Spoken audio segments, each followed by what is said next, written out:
Greenland नाम सुनते ही एक बर्फीले शांत द्वीप की तस्वीर जहन में आती है ना। लेकिन आज यही द्वीप एक जबरदस्त भू राजनीतिक तूफान का सेंटर बन गया है।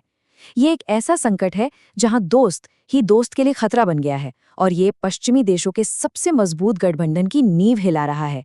तो चलिए समझते हैं कि ये सब हो क्या रहा है, कैसे हो रहा है और क्यों हो रहा है। सोचिए, दुनिया के सबसे पुराने और मजबूत दोस्तों के बीच रिश्ते इतने बिगड़ जाएं कि बीच बचाव के लिए किसी को आना पड़े। ये शब्द है अमेरिकी स्पीकर माइक जॉनसन के, जो लंदन पहुंचे थे उनके मुताबिक माहौल को शांत करने के मिशन पर सवाल तो यही है कि आखिर ये नौबत आई ही क्यों?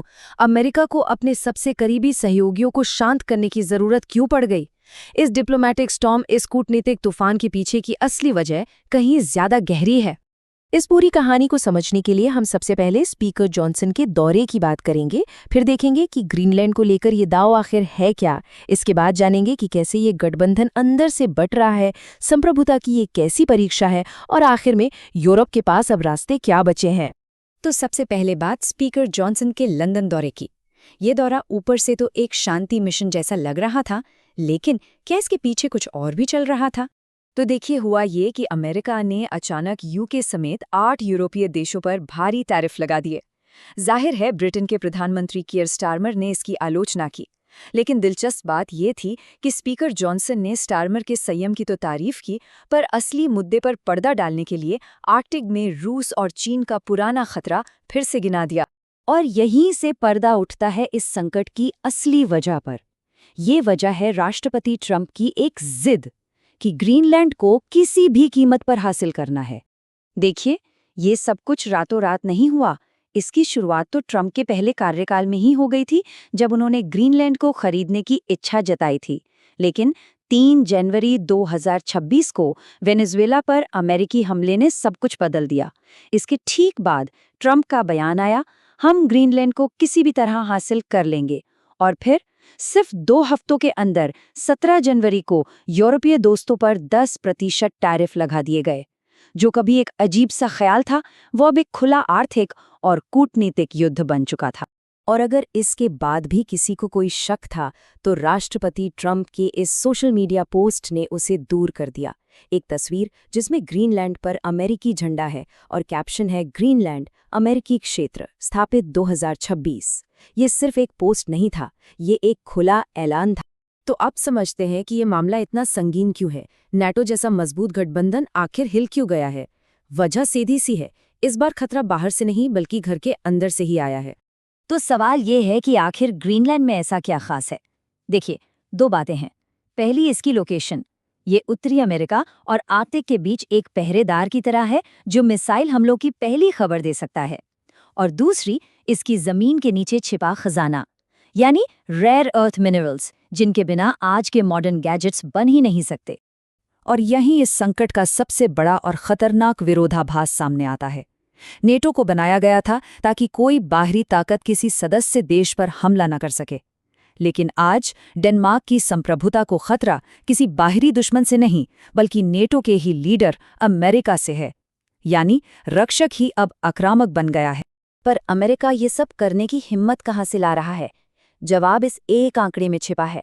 नेटो के कुल मिलिट्री खर्च का 2/3 हिस्सा, 2/3, अकेले अमेरिका देता है। और यही वो निर्भरता है जो यूरोप को चुप रहने पर मजबूर कर रही है। और ये निर्भरता सिर्फ पैसों की नहीं है। यूरोप का मिसाइल डिफेंस सिस्टम किसका? अमेरिका का। न्यूक्लियर सुरक्षा की छतरी किसकी? अमेरिका की। यूरोप में लगभग 80,000 अमेरिकी सैनिक तैनात है। यहाँ तक कि नेटो का सबसे बड़ा कमांडर भी हमेशा एक अमेरिकी ही होता है। यही वो असली ताकत है जिसे अमेरिका आज एक हथियार की तरह इस्तेमाल कर रहा है। लेकिन ये सिर्फ जमीन का टुकड़ा हासिल करने की बात नहीं है। इसके पीछे एक पूरी सोच, एक खास विचारधारा काम कर रही है, जो ताकत को ही सबसे बड़ा सच मानती है। अपने जिद को सही ठहराने के लिए राष्ट्रपति ट्रंप ने चागोस द्वीप का उदाहरण दिया। जब ब्रिटेन ने ये द्वीप मॉरिशस को लौटाने का फैसला किया, तो ट्रंप की नज़र में ये कूटनीति नहीं बल्कि ब्रिटेन की कमजोरी थी। ट्रंप ने इसे लेकर ट्रूथ सोशल पर साफ साफ लिखा, यूके का जमीन देना एक बड़ी मूर्खता है, और यही एक और वजह है कि ग्रीनलैंड को हासिल करना जरूरी है। वो एक साफ संदेश दे रहे थे, आज की दुनिया में ताकत ही सब कुछ है और कमजोरी की कोई जगह नहीं है। और ये सोच सिर्फ ट्रंप तक ही सीमित नहीं है। लंदन में स्पीकर जॉनसन ने भी वही बातें दोहराईं। पश्चिमी सभ्यता खतरे में है, हमें अपनी सभ्यता पर गर्व होना चाहिए, हमारी सीमाएं मजबूत होनी चाहिए। ये सब दिखाता है कि ग्रीनलैंड का मुद्दा एक बड़ी और आक्रामक विचारधारा का ही एक नतीजा है। तो इस पूरी तस्वीर में यूरोप कहाँ खड़ा है? सच कहें तो वो एक ऐसे जाल में फंस गया है जहां से निकलना लगभग नामुमकिन लग रहा है। और ये जाल कुछ ऐसा है। एक तरफ यूक्रेन युद्ध की वजह से यूरोप को अपनी सुरक्षा के लिए अमेरिका की पहले से कई ज्यादा जरूरत है। दूसरी तरफ अमेरिका इसी जरूरत का फायदा उठाकर उनके एक साथी का इलाका मांग रहा है। अब वो करें तो क्या करें? न तो वो अमेरिका का खुलकर विरोध कर सकते हैं और न ही अपने एक सदस्य देश की संप्रभुता को इस तरह दांव पर लगते देख सकते हैं। असल में राष्ट्रपति ट्रंप नेटो को ही यूरोप के खिलाफ एक हथियार की तरह इस्तेमाल कर रहे हैं। मतलब जो संगठन उनकी सुरक्षा के लिए बना था, ट्रंप उसी को उनके खिलाफ इस्तेमाल करके एक बहुत बड़ी जमीनी रियायत हासिल करना चाहते हैं। तो आखिरी और सबसे बड़ा सवाल यही है, जब आपका रखवाला ही आपके लिए सबसे बड़ा खतरा बन जाए, तो क्या वो गठबंधन बच सकता है जिसने दशकों तक दुनिया को संभाले रखा? इस सवाल का जवाब शायद आने वाला वक्त ही देगा।